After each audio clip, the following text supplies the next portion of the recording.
Welcome back, ladies and gentlemen, to the Deal with D and J.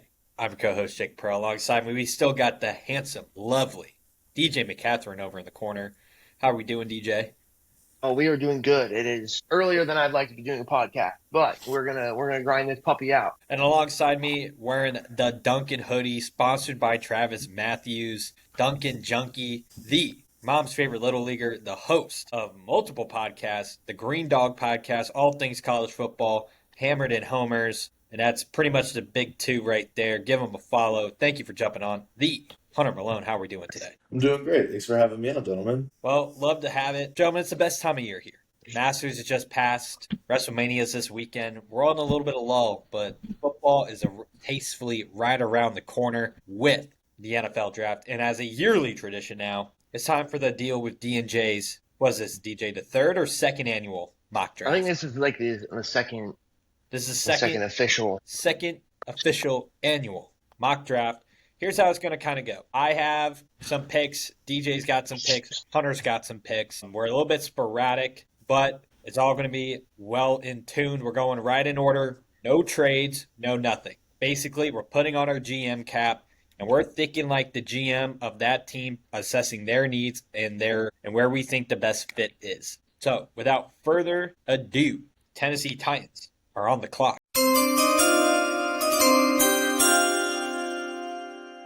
Tennessee, with the first overall pick, the Tennessee Titans select quarterback from Miami, Cam Ward.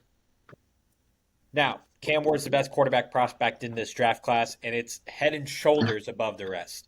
At first, I was a little bit skeptical of it, but the more I've watched it, he has to obviously fix some of the footwork problems. But without that issue, I think that's his only downside. I think he has the best arm in this draft class. I think he can make things happen at a greater point for anybody else. And that's, I think, Cam Ward's best attribute is the ability to make magic. This Tennessee Titans team is not going to be good. It's going to be a tough road for him, especially with this O-line not being that great. I think you've seen basically a season and a half of Will Levis. And, you know, when you see your quarterback hit a fallen cobra after he threw an interception mid-play, I think that pretty much tells you how your season is going with a new Will Levis meme every week. So with that being said, I'm going to have the Tennessee Titans select quarterback Cam Ward off the board. DJ, you have the Browns with the second pick. Yeah, Jacob, I just want to say I'm glad that you came around on Cam Ward because that really took some growing up on you to come around on that pick because he was far and wide the best quarterback in this draft class. And I know you didn't want to believe it, but I'm glad that you've come around to it.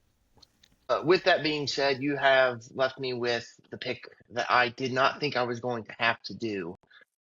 But with the Browns' second pick in this draft, with the first pick for the Browns in this draft, they're going to select the corner/wide receiver out of Colorado in Travis Hunter, Heisman winner. You know, over 1,200 yards receiving, 4 interceptions, freak athlete, impactful on both sides of the ball. The Browns kind of need both of those, or at least a player that can be impactful like Travis Hunter can be and is on both sides. So it really pains me to let Abdul Carter go, but I think with Myles Garrett there, they have a little bit more substance than they would if they didn't pick up Travis Hunter.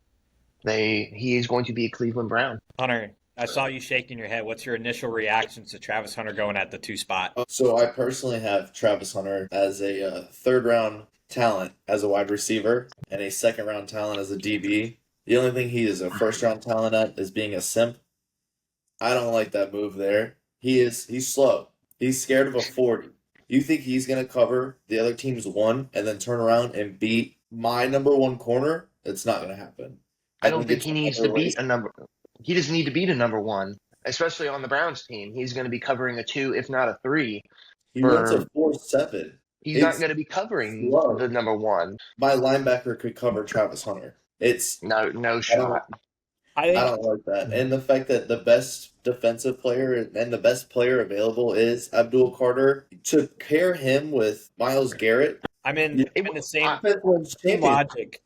I'm in the same logic with Hunter of if I'm the Browns, obviously DJ's a massive Browns fan. He follows them pretty closely. Travis Hunter is pretty much been linked to the Browns for the last 3-ish weeks, but it makes a weird amount of like not a lot of sense when you have Abdul Carter right there, and it's like instead of having teams now double Myles Garrett, now you're forcing teams to go one-on-one with Garrett because you have Abdul Carter on the other side. And if the thing is, like, Abdul Carter is constantly being compared to Micah Parsons. Micah Parsons fell to 11, and what a joke that was for him to fall that far.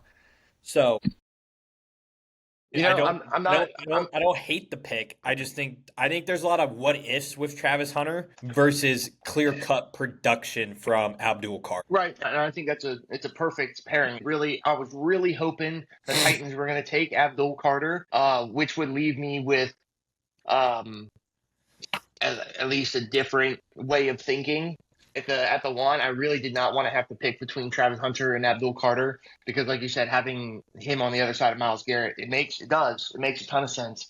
But the defensive line for Cleveland isn't their issue. Like they could use somebody, anybody could use somebody like Abdul Carter, but it's not their main issue. And with the athletic ability of Travis Hunter, that's where I thought it would make sense. You would definitely sell jerseys, and you would have an asset on both sides of the ball, which Cleveland doesn't need a wide receiver one, and they don't need a cornerback one as well. So you don't have to put all that pressure on Travis Hunter to succeed and be the number one person in his position. So that was my thinking. But with the Giants' third overall pick, that is where Abdul Carter is going to be scooped up. Freak athlete, big frame, 12 sacks, 2 forced fumbles last year. Will be the best player on the board by the time the Giants get to him. And, the Giants have very little to screw up if he is still there and they don't pick him up off the board. I mean, this is a great pick for the Giants. I think you have Russ, you have Jameis. I don't think you need to go reach for Shador or Jackson Dart in this realm. And I think that you're going to pair Abdul Carter with Brian Burns and Thibodeau. And Brian Burns, I think, is on the tail end of that contract, I believe, from the trade from Carolina. I can't remember if they've re-signed him or not, but if not, and you let Brian Burns walk at the end of this upcoming season, you still then have Carter and Thibodeau has already proven himself to be a hit. Now, if you hit with Carter, I mean, you're a nightmare for the NFC. The NFC East. It's a battle. The Commanders are great, right? The Eagles are Super Bowl champs, and then the Cowboys, like Jerry's not trying to be in the top 15 every year of picks, but you need guys to go get after those quarterbacks with Daniels and Hurts, and especially, with those two and how mobile they are. Hunter, you are now on the clock with the New England Patriots at 4. Yeah, I think the Patriots are about to make the sexiest pick possible. Nothing screams sexy like a big old lineman. It's an easy pick. Let's get some protection for our sophomore quarterback now, Drake May. I think they go Will Campbell out of LSU. The only knock on him is that his arms are short, but honestly, when you're aggressive and get in on there, I don't see it as a problem. I think this is a slam dunk pick. It makes the most sense for them to go get protection. They just went out and signed a wide receiver or got Stephon Diggs, so we don't need to make a push for any of the wide receivers on the board. This just makes the most sense to me. I love this pick. I think Will Campbell's the best offensive tackle in this draft class, and I hate to say it, it's not even close. He is the best offensive tackle. The thing is, I think somebody, like I was listening to the McShay show, and the worst thing he said was, Will's Campbell floor is 8 to 10 year starter on your offensive line. You want that. You want that consistency. And granted, he may not be a true left tackle, but he may be a great right tackle. He might be a great inside guard if push comes to shove later down the line. I think for the Patriots, getting Will Campbell at left tackle, I think is one of the best moves they can get with Drake May and building that offense up. I have the 5th pick with the Jacksonville Jaguars, and there's just new faces everywhere in this organization. New coach, new GM, new coordinators, new everything, right? Now, on the one hand, one part of me thinks Liam Cohen may get aggressive and go offense. But James Gladstone and what he's built with the Rams is that he builds in the trenches. And Jacksonville Jags were terrible in run defense. They were terrible on defense in general. Now, I was thinking Jalen Walker, but they already have 2 defensive ends. So let's just get a run stuffer to pair with Eric Armstead inside, and let's go get Mason Graham out of Michigan. Like, Ooh. we just talked about how safe a pick Will Campbell was. Mason Graham might be even more safe than Will Campbell. I think this is a can't miss. You have to draft him if he's there because he is the best value there. Versus, I think they've been burned in the past for reaching for guys like Trayvon Walker's the best example of that. Absolutely reaching on a guy who was in the mid 20s of a draft class and then out of nowhere is a top, like, versus Aiden Hutchinson with the proven talent. I think also we're still in this era of the Jim Harbaugh of recruits leaving Michigan now, and those guys have all really panned out in terms of different positions, how they have looked, and I think Mason Graham is pretty much slam dunk. He can get through everything with ease. He can hold the line on his own. And I think this is a great stepping stone for the Jags. I think they're taking this as a building block versus what's a guy that can help us win now. This is a building block for a longer rebuild than before. I think Balky was just trying to be like, how do I win and save my job versus I think Gladstone and Cohen are pretty safe for the next 4 to 5 years. DJ, you are on the clock with the Las Vegas Raiders. So this is a tough one because the Raiders need a lot. Jalen Walker's there. Will Johnson's there. Heck, Ashton Genty is there. One of the top running backs, or if not the top running back in this class. And with the people that are there, it's really tough. I think with the best available defensive person, arguably, you can stick him on in two different positions. Tons of versatility. I'm going to go Jalen Walker out of Georgia to go to the Raiders. I think he offers, again, that versatility. You can stick him at the defensive end, have him rush off the side. You can stick him at inside linebacker. Great size, great speed. And I just think it's somebody that they can't walk away from if he's just sitting there. Hunter, you're a big-time Georgia fan. Tell us how you feel about Jalen Walker, and do you feel that's a little high for Jalen Walker? Me personally, no. As Panthers GM with this upcoming pick, that was my pick. So he's right on the money. When you look at the Georgia defense beforehand, you're like, who's the best player? You probably were thinking like Malachi Starks. You weren't thinking Jalen Walker, but at the end of the season, you were like, that's a dog. That is the best player on our defense. That is a man amongst boys. Now, last year, he was the best player on the team. He excels as the linebacker spot, but like you said, he does go on the line and can really stretch it out. He's got great outside run pursuit. He's exceptional pursuit skills is what I should say. And I think he's a lock for a top 10 pick for sure. I think it's a great pick for the Raiders. I will say every mock draft that I've ever seen is Jalen Walker to the Panthers. So I'm a little surprised that we deviated from that. Granted, Max Crosby's on the line, but I think we're both in the mindset of you need 2 defensive ends in today's game to get after the quarterback, to really hem the edge and get them on the ground. So I think that's a great pick for the Raiders. I will say I'm interested to see what Pete Carroll does because everything from what I read is that they're trying to win now versus a rebuild. So that's the only thing I think for our listeners to consider is I think DJ's hitting it right on the head with get a guy that can play 2 positions, right? Get into coverage, can get after a quarterback, and has great football IQ. Yeah, Pete Carroll knows a little thing about guys that can do that. He turned Shaq Barrett into what he was. So this is now his Shaq Barrett 2.0 project, so that'll be exciting to see. And there's really 2 picks that they could go there, and Pete Carroll can do his little wizardry on the defensive side, but I just felt like the one that can play 2 spots is going to be a bigger asset. Agreed. Now I have the Jets here at 7. The Jets. Sorry. All right, Elton John. The Jets kind of are an interesting bunch, right? They have a lot of offensive pieces, and they have a lot of defensive pieces as well. So there's not a whole lot of need on like a wide receiver, like a premium, anything like that. Now, Tyler Warren to me is incredibly considered for me at 7. This is a guy that I think would pair well with Fields and everything else. But with the way that I see this offensive line constructed, with the way they want to play football with Breece Hall, you have a running quarterback. You're going to want to get a guy that can seal the edge, whether you put him at left tackle or right tackle. And I'm going to take Armin Membu, offensive tackle.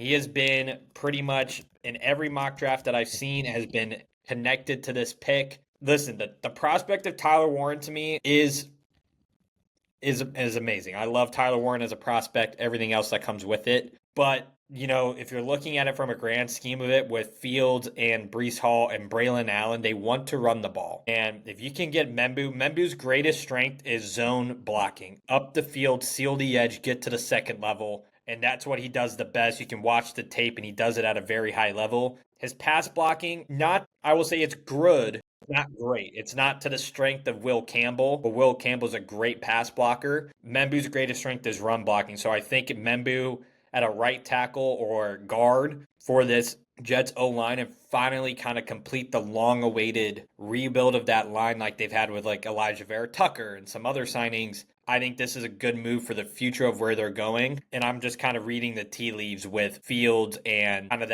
how that offense looks like it's going to run with their previous draft picks. Yeah, Membu's so young too. He's 20, 21? So 21. Plenty of time for growth. He's still got a lot to learn, but I love this pick. Yeah, it's one of those where he's young. But the thing is, you have a little bit of luxury at that 7 to take a guy with that much potential. And I think the Jets know that they're not in a great position to go win right now, especially in that division. But I think this is a piece to help maybe make a decent wild card push and get, to that next level in that franchise. Hunter, you are on the clock now with the Carolina Panthers.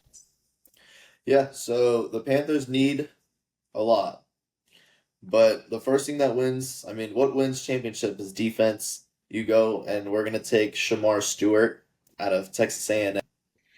We're going to go get a lineman. I know, D-line's not always sexy, but here we appreciate the big boys. Now, did you all see the clip over at the Senior Bowl? Yeah. Whenever he was already in the backfield when the offensive lineman, that explosive twitch, that jump, that off the ball, you can't teach that. It's an intangible that you just have or you don't.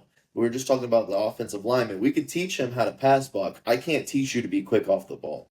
Someone who's that explosive and has this much raw power, freaky athleticism, you can teach him skills and teach him not to have one move, but 2 or 3.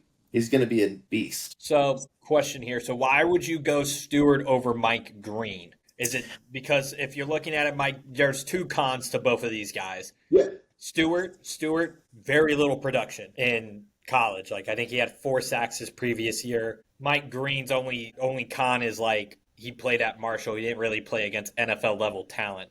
So why did you go Stewart over Mike Green? Yeah, I think when you look at the film, just how that first step, that twitch, the explosiveness that comes from Stewart, you can't not see that. So I went with that for that. He's freaky athletic. And you can just teach him. So you can teach both of them how to grow, but like I said, you just can't teach that first step. And I think Shamar Stewart in a Carolina position, I think, can really grow. And the NFC South, it's an easier division to go get after a quarterback. It's probably the easiest one to win, for sure. Yeah. If you go and hit 10 wins, you win the division. You're a winner. You're going to the playoffs.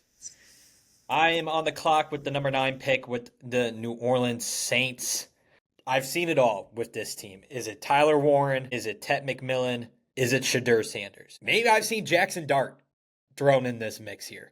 Now, I'm a big Jackson Dart fan, but the more I've watched the tape, the more I see the differences between why Shedeur is 2 versus Dart is 3. But it's not a big gap. But it's enough for me to think about it. Derek Carr, I don't know if you boys saw this. Derek Carr has a chance to be out for the entire season this upcoming year.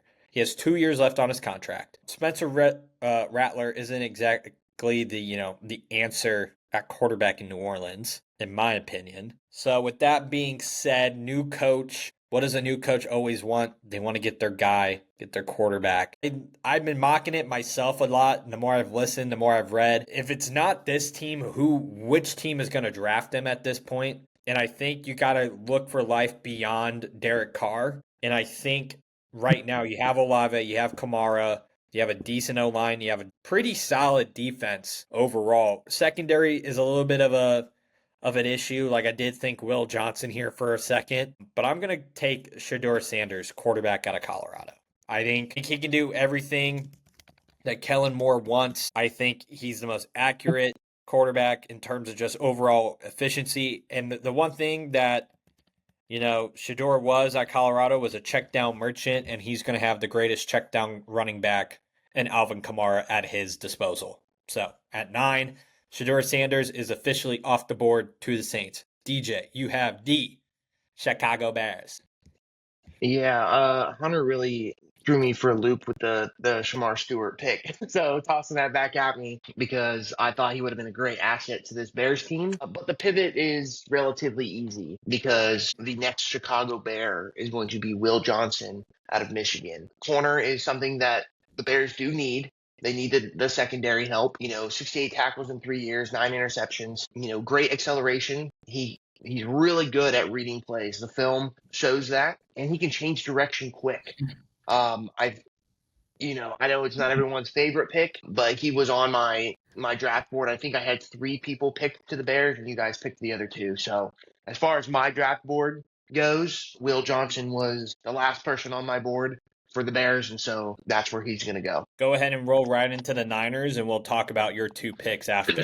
All right, so 49ers, though I was thrown this pick last minute, I have one name down here, and he is still there, I think, unless I totally mistook that. But the next San Francisco 49er is going to be Derek Harmon out of Oregon, the defensive tackle. Long arms, great moves to get to the backfield, and to get around blocks is a need desperately for the 49ers, especially after they oh my gosh, who did they let go to the Jaguars? Armstead, right? I know that was the year prior, but they still have not filled that need, and I believe he is the best tackle or defensive tackle on the board to this point. Yeah, I want to break down a Will Johnson pick to the Bears. I think that's a really solid pick. I will say with Ben Johnson, I feel like I've been in the Tyler Warren camp to the Bears just because you could run 2 tight end sets with Kmet. You have DJ Moore and Odunze. I think they still have Swift at running back for now, which I do think they'll address running back later in this draft. Talking about the Niners, they need everything under the sun. Yeah, there was no bad pick for the 49ers, but they let everybody walk. In my personal mock, I think I had Kelvin Banks. If Will Johnson wasn't there, Kelvin Banks, offensive tackle out of Texas, just to try and get somebody to replace Trent Williams when he eventually calls it a career sooner rather than later. But I love the Derek Harmon pick, the best, second best defensive tackle in this draft class. It's a close second with him and Kenneth Grant for me. So Cowboys, Hunter. The world is kind of your oyster at 12 right now. It's hard thinking what would Jerry do. So I look at it and I'm like, all right, I know what I would. But what would he do? Yeah, what would Jerry do? What I think, and I put myself into this old man's head, and what we came together was Matthew Golden, wide receiver out of Texas, and here's why. He was phenomenal last year with Texas. And then he runs a spectacular 40 at the combine. He is literally golden. Golden boy, put him in the stars. He played for Texas. We keep him home. Matthew Golden, CeeDee Lamb, Dak Prescott. That's where we're at. I will say, boys, I'm shocked that we're letting Genty fall down the board right now. I thought Genty to the Cowboys was as low as he was going to go here, but I love the Matthew Golden pick, right? You need somebody to pair with CeeDee Lamb. Golden has great body control, can go up and get the ball. And not only that, if CeeDee wants to go deep on a route and Golden's across, you're having 2 great receivers in that same realm. I did also, again, with Tyler Warren still available, you could have gone that route, but I think they really like Jake Ferguson. Fergie, shout out to his engagement, I guess, now with whichever Cabernet it is now.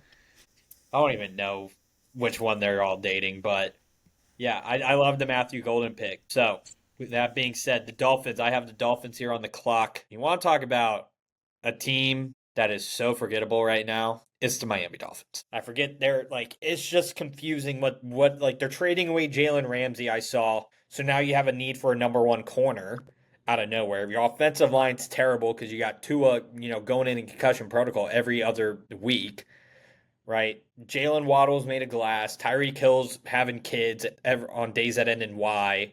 At this rate, I don't know where you go from here, right? And the more I've seen and the way the board's going, like I think you just have to be super safe. I think you take Donovan Jackson guard out of Ohio State. That's the one thing I've seen across the board is that they are going to draft a guard. With that being said, though, like with the Jalen Ramsey news, I feel like that can change in Jahade Barron. It definitely can be that filler role for them. But I think the number one goal is you have to protect where your investment is in Tua Tagovailoa. And so Donovan Jackson shores up your offensive line interior. And I think that helps the Dolphins also with their run game as well with Devon Achane. DJ, the Indianapolis Colts are on the clock. This is the only player that I had on the board for the Colts, and I was hoping that nobody stole him beforehand, and he is still there. The Colts are going to pick Tyler Warren out of Penn State. He's going to be an Indianapolis Colt. He's an absolute unit of a human being, 6'6", 255. He's reliable to catch the ball, and he's a reliable runner. Run after catch. You can help set the run block. He's really just a Swiss Army knife for your offense. So he survived this long. He's who's going to take him, the Colts are going to take Tyler Warren. Love it. I think it's the most slam dunk pick for them. It's either him, and if he gets picked, it's Colston Loveland. You need to give Anthony Richardson another weapon. And protection. I mean, Yeah. Talk about the run game. Or the run offense as well. You could use him there and give Jonathan Taylor, an extra blocker, someone who's agile and can run upfield and block as well. That being said, I have the Falcons on the board, and it's tough because on the one hand, I want to think that they need defense, but Atlanta doesn't believe they need defense. They are like, we don't need a pass rusher. But if I be darned, this is the year they're going to take one. To me, Mike Green makes the most sense here, right? He's shown that he has the power to play with the big fellas, even though he was at Marshall. I think it's the best pick for them. I don't really see a need for O-line. Obviously, you don't need at any of the offensive positions. I don't really see corner either because you got Jesse Bates in the secondary, and I forget who else is their top corner. But they weren't terrible. But you need a guy to go get after the quarterback, and Matthew Judon is good, not great. And now you can pair Mike Green with him, and I think that's a better combination for success for the Falcons, as we've mentioned in a weak NFC South. Like it. Hunter, you have the Arizona Cardinals. Yeah. Have fun. Yeah, no, with this, my picks got taken. Kenneth Grant was drafted, right? Yeah, to the Nope. Raiders. No? Okay, cool. So with the Cardinals, not to spoil my pick, but we're going to take Kenneth Grant. So it's a big guy that can multiply multiple blockers. I think of a skinnier Vince Wilfork, somebody that's going to take two guys. You're going to at least have to chip them or something, which up the middle, run stopper is what you need. But he can also shoot the gap. I think he fits in with what the Cardinals want up front. So it makes the most sense. Love the pick. I have the Bengals up on the board. I mean, they don't need this. They definitely 100% need defense. But the Bengals don't know what they're doing sometimes. And is Chase Brown the answer? And I think with the way this board's falling, I'm going to go get Ashton Genty. And he's going to wear the Bengal stripes on the helmet. Because you now add a pure run game like Joe Mixon, right, that they had and now you can go kind of thunder and lightning almost with this team of you can have Genty in between the tackles, you can have Chase Brown, who's a great pass catching running back, right? Now you're solidifying the offense even more now. And granted, you're sitting here and we don't know the status of Trey Hendrickson. If Trey Hendrickson wants to get traded, then that's a massive, massive, massive need you need to get is defensive end. But until he's officially traded, he's on your team. And so that's the assumption I'm going to work under with them. And the way I see it here, Ashton Genty at 18 for a guy who's a top 10 prospect for me, I'm going to go get him. And I'm just going to be like, try and stop us. Listen, we may not be able to stop anybody on defense, but try stop us from scoring too. Yeah, I think they're taking G 2.0. Yeah, I think we're just going Big 12 offense here. I think we're going all points, no defense, just slinging it down the field. DJ, you have the Seattle Seahawks. Yeah, and talk about like tough picks being in this position based on who's been taken off the board. You can go corner, right? You can go wide receiver. You need a wide receiver. You could go offensive line, and there are three great picks for all three of those positions. I think the big asterisk here is that Pete Carroll's not there anymore. Right, that instinct that they're going to go defense right away it's gone. So with that being said, I don't know how to pronounce his first name, but I'm going to try. Tetero McMillan? Tet McMillan, that's fine. We're going to go nicknames. Tet McMillan out of Arizona. He's a big wide receiver, right? And there's nobody left except for JSN in Seattle, right? Cooper So Cup, Cooper Cup went over there. slot guy. Slot guy, yeah, you're right. So this gives Tet the opportunity to be the big wide receiver over there. You can go up and he's going to be your jump ball wide receiver, right? You've got Cup and JSN who are smooth route runners. Like you said, Cup, a great slot machine, and he's just a unit, sure hands, and he can solve a huge issue for them at the wide receiver spot. And then you're fully loaded on your offense again. It's like nobody ever left. Hunter, what do you feel about the Tech McMillan? What'd you have him on your board? What'd you see from him? Obviously, we know this wasn't a great wide receiver class, but most people have Ted as the number one guy, and he fell to number 19 to Seattle. Yeah, I mean, for me, I thought Seattle was going to go O-line there, get the kid from North Dakota State. I'm a big fan of Tet McMillan. I think he's a stud. Big body, 6'4", great hands, go up and get the ball. Route running needs to work on, but that's coaching. I think it's a good move, especially for Seattle. You almost feel like you don't lose a weapon because you're gaining a bigger body who's just as explosive. So I like it. Hunter, you're on the clock now with the Bucks at 19.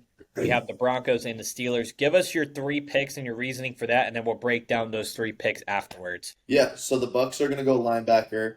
I know they just re-signed Levante David to another 1-year deal, but I almost think of this as we have our coach, we have our guy that's going to show you how to do it. We're going to go get a linebacker for the future. This is where you go and get Jahad Campbell out of Bama. For the Broncos, they need, well, not as much as we thought it would, but they definitely need a running back. This is where you go and get Amarian Hampton. And then for the Steelers,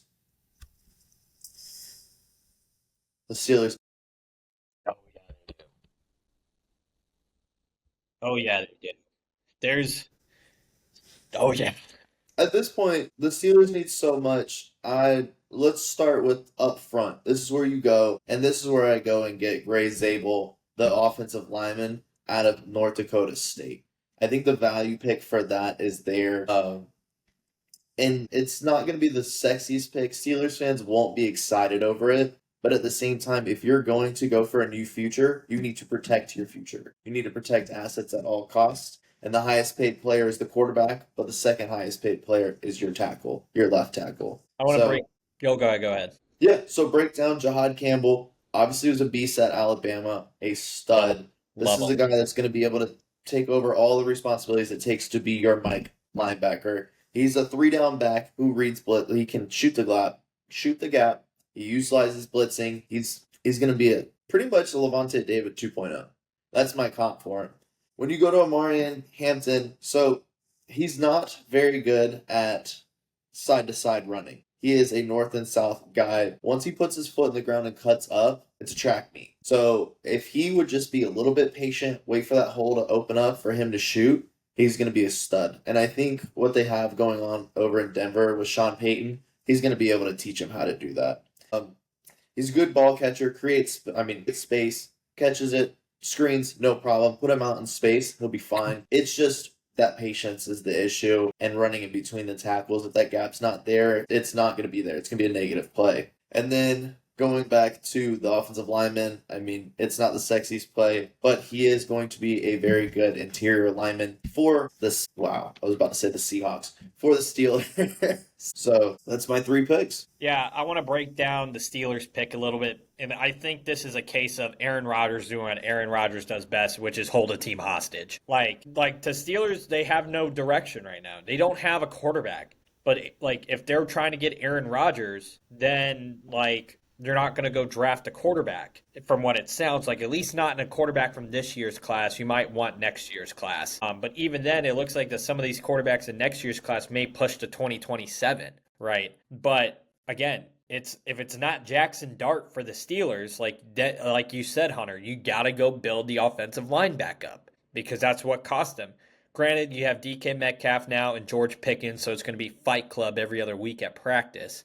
But I think Zabel's a great pick if you're not going to go the quarterback route with Jackson Dart. Omarion Hampton, I think, is a stud. I think this is probably the second best running back in this class without a doubt. And the Broncos really need a game-changing running back. They haven't had that in a long time, and I think this is a great addition for Sean Payton. And then Jahad Campbell is who I've mocked to the Bucks every which way till Sunday. So, DJ, you're on the clock now with the Los Angeles Chargers. Almost said San Diego. Should be San Diego. So there are two people on my draft board right now. And so for Jim Harbaugh, when I'm looking at this team, I'm like, what would be the Jim Har special, right? I think Jim Harbaugh, especially after picking up J.K. Dobbins this last year, is like, wow, these Ohio State boys, they can play, right? But on the other side, I'm like, well, he also drafted some kids from his own team. And I think with Colston Loveland still on the board, I think he was going to go with his own recruitment pick into college, and I think he's going to go Colston Loveland.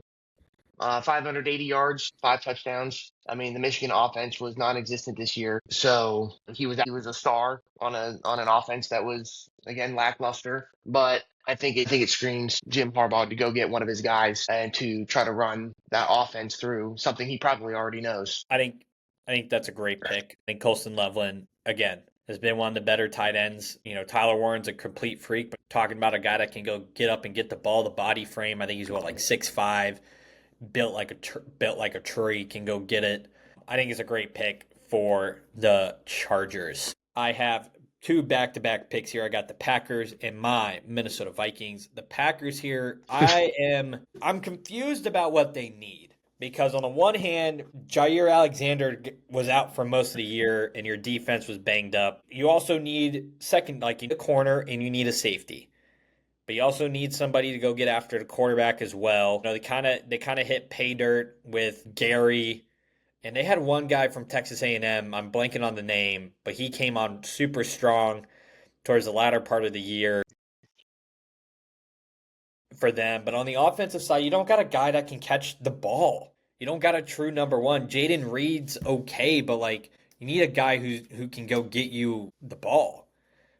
And Christian Watson is always hurt. And then outside of Jaden Reed, I don't really know who that wide receiver 2 is. And if it's not Christian Watson, then it's you're really hampering yourself really, really down. So I've gone back and forth with it. I think you take Egbuka if you're the Packers, just because you need somebody who can get you the ball. Somebody for Jordan Love to throw to, because it's clear that they're going to be a run-first offense. But I don't think Jaden Reed's the guy. I think they pretty much don't draft offensive players, but I think they are not willing to give up on Jair Alexander just yet. My other thought was Nick Emawari from South Carolina, but I think in that division of you got to go and score points against the Lions and the Vikings and potentially now the Bears, I think getting another wide receiver is more benefit to the cause. Moving on here, the Minnesota Vikings. We're probably going to trade out of this pick if I'm going to be honest with you guys. I think we need draft capital, so we're probably going to trade out of this pick. But if we're not, Jahade Barron is who I want. That's who we're going to draft. Second best corner. Some say the best corner in this draft. I love Jahade Barron. I think he's great. Locked down. Won the award for best corner in college. I think he has all the traits. He doesn't have to be a number one corner because we have Byron Murphy. But this is a good stepping stone to have some really good corners and a really good defense under Brian Flores. All right. I think I'm on the board, right? Yes, you got the Texans and the Rams. Goodness gracious. I can't believe this guy fell this far as offensive line picks, and that is the desperate need for the Texans right now. So going to the Texans will be the offensive lineman out of Texas, Kelvin Banks. He's going to stay home. 6'4", 320. I mean, that's tremendous size, quick feet, good body control. And This past season, he allowed one sack, and 6 hurries throughout the entire season. I mean, in comparison, that's up there with that guy from LSU, Will Johnson. Is his name Campbell? Will Campbell? Will Campbell. Will Johnson's the corner. Sorry. And so that's up there with that type of numbers. And so the fact that he fell, and not only fell, but other linemen were taken in front of him in such manner, was really shocking to me. But this will help a desperate need for the Texans. It's not going to solve all their issues, but it is definitely a step in the right direction. And I think he's going to be the perfect person to help combat their biggest issue in protecting CJ Stroud. Now you got the Rams. I do have the Rams. So the Rams are in an interesting spot too. You lose Cooper Kupp, but you have, oh my gosh, the names when I talk so fast they just escape me. Puka Nacua out there, but I think they need a lot of defensive help. And I've got 2 names on here. The other, they're both the same names for the pick I later have, but I think they're going to solve defensive end issue, and I think they're going to go Mykel Williams out of Georgia. Talk about another big body, 6'5", 265, sacks, 2 forced fumbles, and 21 tackles this past year in a tough SEC. And on a tough SEC schedule as well.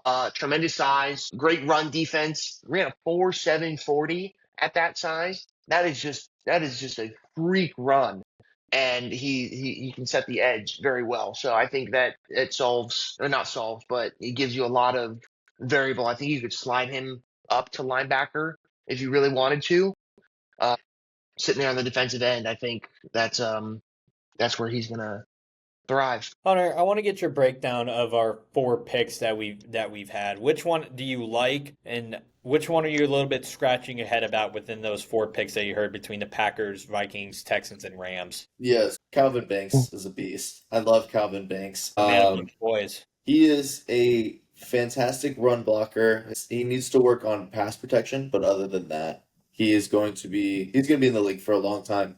And as for head scratcher, what was the Rams? You took offense. No, he took Mykel Williams, D end out of Georgia. No, that wasn't the one that I was The scratching. Packers, I took offense. Packers. Yeah, Packers I had. Yeah, they need defense. Defensive line and cornerback is what they need. So I had Barron going to the Packers. So the fact that you didn't take him and he slid, I was like, oh, okay, all right. I was in between him and Harrison, I will say. Harrison, I've mocked to the Packers. I think looking back at it now, I might have talked myself out of it. I look at the Packers and I just see that they couldn't move the ball down the field versus the defense really, like, they could get after the pass rusher a little bit, but again, they just couldn't keep up the scoring with like the Lions and Vikings. And granted, both those teams had great defenses, but like Minnesota was getting scored on in the latter part of the year, and they like couldn't like move the ball on Minnesota, and Minnesota gave up like 30 to the Rams in the playoffs. For me, I will say the Rams pick surprises me a little bit with Mykel Williams saying they need defensive end. I mean, they hit on Jared Verse and Brandon Fisk, and they have another couple guys in there that also helped out.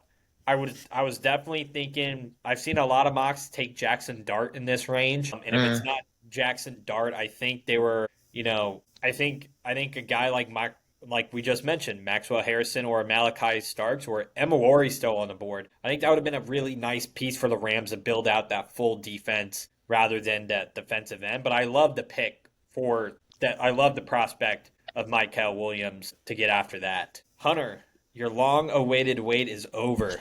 The long winner, as Game of Thrones fans will say. You have the Ravens here at 27.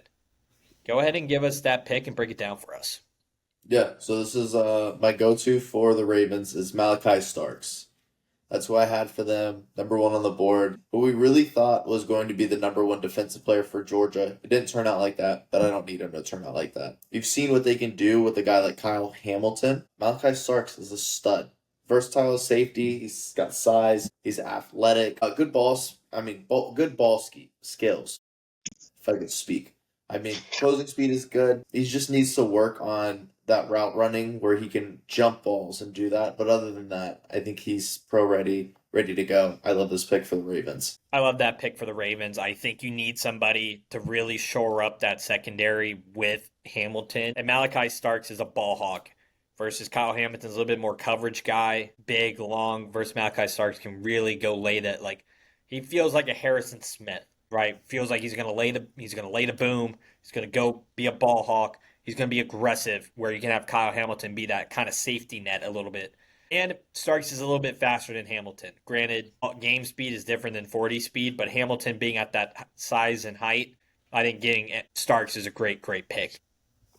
I have the Detroit Lions. Again, you lose both coordinators. That's the biggest thing for this team. You lost both coordinators. What's the identity going to look like for both sides? I'm not quite sure yet. I think I'm still they don't need offense, obviously. Maybe you go O-line here to try and build that back up. But O-line really wasn't an issue. But when Aiden Hutchinson went down, they could not rush the passer. They just could not get to the quarterback. They tried to sign guys, and it just wasn't working. And I'm in between two guys here. I'm in between James Pierce, who we have seen he's been a great prospect. He can really get after a quarterback and everything else that comes with it. Or Donovan Azaruko, edge out of Boston College, where he's going to need some work, right? But he also had 16 and a half sacks in college last year. So I'm in between two guys, and for what the Lions need and what Aiden Hutchinson provides, I think Donovan Azaruku is the better bet, just because you can let him develop a little bit underneath Hutchinson. You can let him really hone in those skills. I think, and the production stands out for itself. Like, he can get after a quarterback. It's just a matter of, can he get after some of these elite left tackles or right tackles in the league? You scheme him up schematically, he can get after a quarterback, and I'm going to trust that production at 16 and a half sacks this year. And that's my next pick, right? I have with the Washington Commanders. You have the Commanders, and this is your last pick of the draft, DJ. Alrighty here. So Malachi Starks was who I really wanted to take right here for the Commanders. While safety isn't necessarily what the Commanders needed, it was a great secondary help, but there are still two other needs: edge rusher, and they need depth at wide receiver here. So, but you brought up a big name right there who has seen tremendous productivity in college, and I think that's going to be the best need that they're going to be able to fill. And I think that James Pierce is going to be Washington Commander. Like you said, great size. He's 6'4". He had 7 sacks last year.